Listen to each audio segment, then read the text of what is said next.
మరి ఈ రోజున పేపర్లో ఒక వార్త చూశాను. రాజ్యాంగ పదవిలో ఉండి ఆంధ్రప్రదేశ్ అసెంబ్లీ స్పీకర్గా ఉన్నటువంటి అయ్యన్న పాత్రుడు గారు మరి భార్యాభర్తలు ఇరువురు 2 పెగ్గులు వేసుకునేలాగా బీచ్లో ఏర్పాట్లు చేయాలి అని చెప్పేసి అని మాట్లాడారు. తెలుగు నేలపై పుట్టి తెలుగు రాష్ట్రంలో ఉంటూ ఇలాంటి నీచమైన మాటలు మాట్లాడడానికి మీకు అసలు సిగ్గనేది ఉందా అని అడుగుతా ఉన్నాం. పిల్లల భవిష్యత్తు బాగుండాలని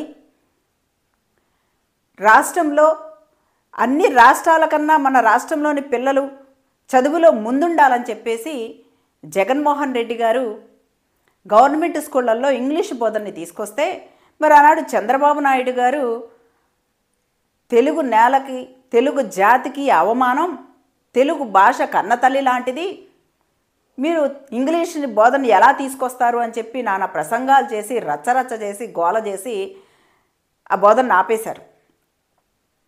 అంటే ఇప్పుడు మీరు అధికారం వచ్చిన తర్వాత మీరు తెలుగు రాష్ట్రంలో ఉన్న సంగతి మర్చిపోయారా ఏంటి అయ్యన్న పాత్రుడు గారు? మరి తెలుగు నేలపైన ఉన్నాము, తెలుగు జాతి అవమానపడే రీతిన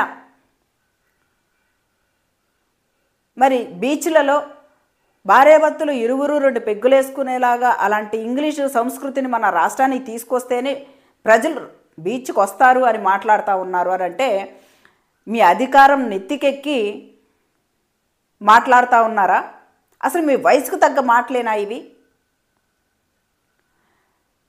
ముఖ్యంగా తెలుగు రాష్ట్ర ప్రజలు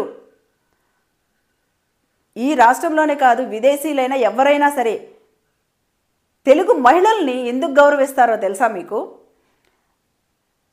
తెలుగు రాష్ట్ర మహిళలు వాళ్ళ కట్టు బొట్టు చూస్తే కన్నతల్లి అమ్మలా ఉంటుంది అని చెప్పేసి మహిళల్ని గౌరవిస్తూ ఉంటారు.